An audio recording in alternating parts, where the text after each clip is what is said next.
हे hi hello नमस्कार। स्वागत है आप सभी लोगों को मेरे इस एडुटेनमेंट विद स्नेहा पॉडकास्ट में। इस पॉडकास्ट का मेरा पहला एपिसोड है।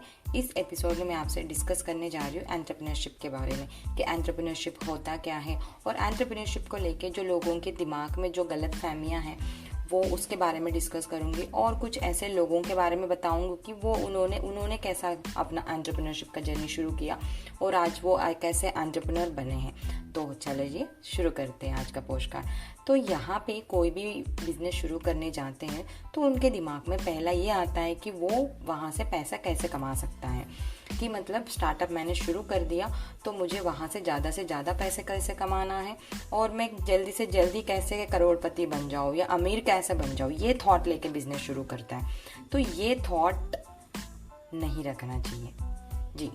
पैसा इंपॉर्टेंट है एक बिजनेस के लिए। हर कोई बंदा एट द एंड बिजनेस को इसलिए शुरू करता है कि उसका जो इनकम है अच्छा खासा आए और वो फाइनेंशियल फ्रीडम बन जाए।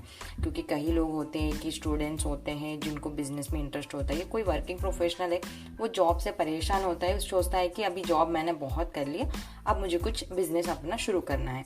तो ये लोग जब बिजनेस शुरू करते हैं तो उनके पास ज़्यादा प्रॉपर नॉलेज नहीं होता, या उनके पास नॉलेज होने के बावजूद भी वो सही डायरेक्शन में नहीं जाते, कि उनको एग्जैक्टली पता नहीं है कि स्टार्टअप शुरू कैसे करना है। एंटरप्रेन्योरशिप का मतलब पैसा नहीं है, इन्वेस्टमेंट नहीं है और प्रॉफिट नहीं है। एंटरप्रेन्योरशिप का मतलब ये है कि आपको लोगों की प्रॉब्लम सॉल्व करना। हाँ जी, यहाँ पे लोगों की प्रॉब्लम सॉल्व करोगे तो आपका जो भी बिजनेस है वो आगे जाएगा, अच्छा खासा उसमें ग्रोथ मिलेगा। जैसे कि आपने जितने भी स्टार्टअप देखा होगा आजकल, जितने भी स्टार्टअप्स आ रहे, जितने भी बिजनेसेस हैं, अगर आप उनका केस स्टडीज देखोगे या उनके बारे में जानने की कोशिश करोगे कि वो कैसे बिजनेस शुरू किया अपने बारे में, कि मतलब उनके बारे में अगर आप जानोगे कि उनका स्टार्टअप कैसे शुरू हुआ, कि उन्होंने कैसा अपना स्टार्टअप बिल्ड किया, तो वहाँ पे आपको किसी ना किसी लोगों का बर्निंग प्रॉब्लम सॉल्व करते हुए नजर आएगा। जैसे कि जोमेटो है, स्विगी है, ओला है, ओयो है, गूगल है, मतलब बहुत सारे ऐसे नाम बहुत ज़्यादा सुने होंगे आपने। नेटफ्लिक्स है, अमेज़न है, हर चीज़, हर स्टार्टअप का जो मेन फोकस होता है प्रॉब्लम सॉल्विंग पे। आजकल हर कोई ना पैसा कमाने के पीछे बिजनेस शुरू कर देता है। वो मतलब वो पैसा ही सोचता है वहाँ पे कि पैसा मैं कैसे कमा सकता हूँ। वहाँ पे अगर ये माइंडसेट होगा आपका कि मुझे बिजनेस से पैसा मिलेगा, सिर्फ पैसे के ऊपर कंसंट्रेट करोगे तो आपका बिजनेस 90% है कि फेल हो जाएगा। अगर आप लोगों की हेल्प करने के लिए जाओगे, अगर आप लोगों की बर्निंग प्रॉब्लम सॉल्व करने पे कंसंट्रेट करोगे तो आपका बिजनेस अच्छा चलेगा। जैसे मैं अभी जो एग्जांपल बताया, स्विगी जोमेटो हो गया, उन्होंने लोगों की प्रॉब्लम सॉल्व करी जिनको रेस्टोरेंट जाना पसंद नहीं है, या जिनको रेस्टोरेंट जाना पसंद है कहीं ना कहीं डरते हैं कि वहाँ के लाइफस्टाइल देख के कोई डर जाते, तो पर उनको ऐसा नहीं कि रेस्टोरेंट का खाना पसंद नहीं है, पसंद है फिर भी कहीं डर जाते, तो उन लोगों की प्रॉब्लम सॉल्व कर दी कि भैया तू घर बैठ जा, मैं आपको खाना अपने डोर के पास डिलीवर कर दूंगा। वैसे ही ओला, इन्होंने तो सबसे बड़ी बर्निंग प्रॉब्लम सॉल्व कर दी। आजकल जो कोई भी वर्किंग प्रोफेशनल है या कोई भी है, उसके लिए टाइम बहुत ही इम्पॉर्टेंट है। वो सुबह से लेके शाम तक जॉब करता है या कहीं ना कहीं से वो बिजी होता है, मतलब पूरा दिन उसका टाइम इन्वेस्ट करता है। फिर एट द एंड जाके वो रोडों पे भी एक बस के लिए, ऑटो रिक्शा के लिए, मेट्रो सिटीज में वो बस ऑटो मिलना कितना मुश्किल चीज़ है।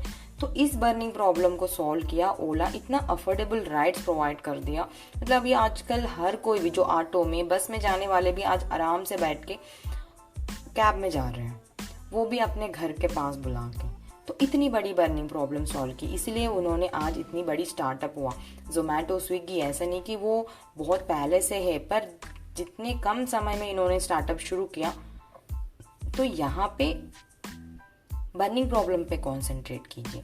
अब रोज बहुत सारे प्रॉब्लम्स को हम सुनते हैं, हम खुद फेस करते हैं, पर हम लोग ना चलो ठीक है फेस कर रहे हैं ना, चलो कर ही लेते हैं, हम भी कर रहे हैं, लोग भी कर रहे हैं, चलो कर लेते हैं। पर हम ये दिमाग नहीं लगाते कि हम इस प्रॉब्लम के ऊपर हम लोग कैसे सॉल्व कर सकते हैं, क्योंकि हम लोग भी बहुत सारे डेली लाइफ में प्रॉब्लम फेस कर रहे हैं। तो हम लोग क्यों नहीं बना सकते इस प्रॉब्लम के ऊपर कोई स्टार्टअप नया, क्यों नहीं आता। हर बार जो भी स्टार्टअप शुरू होते हैं हम किसी ना किसी की कॉपी बनते हैं, कि आज इन अड़ोस ने पड़ोस ये लोग शुरू किया, मतलब मेरा फ्रेंड शुरू किया या मेरा कोई जानकार शुरू कर दिया तो चलो वो सक्सेसफुल बन गया तो मैं भी बन जाऊंगा, ये गलत है। बिजनेस वही करो जिसमें आप इंटरेस्टेड हो और बर्निंग प्रॉब्लम के ऊपर कॉन्सेंट्रेट करो। एंटरप्रेन्योरशिप का मतलब ये नहीं है कि आपको पैसा इन्वेस्ट करना है पर प्रॉफिट लेना है। मेरे हिसाब से एंटरप्रेन्योरशिप का मतलब ये बिजनेस प्रॉब्लम को सॉल्व करना, जो भी बर्निंग प्रॉब्लम को सॉल्व करना, लोगों के लाइफ को इतना आसान बना दो, जो उनके लाइफ में जितने भी प्रॉब्लम चल रहे हैं उनको आसान कर दो। आज के बिजी शेड्यूल में लोग अपने लाइफ को इजी करना चाहते हैं, तो इसके ऊपर आप कॉन्सेंट्रेट करो तो आपका स्टार्टअप अच्छा बनता है। आज के लिए इतना ही, आगे वाले एपिसोड से मेरे साथ बने रहिए, इसके ऊपर मैं और डिटेली बनाऊंगी। एट द एंड यही बोलना चाहूँगी कि एंटरप्रेन्योरशिप सिर्फ पैसों पे नहीं, आप प्रॉब्लम के ऊपर कॉन्सेंट्रेट कीजिए। धन्यवाद।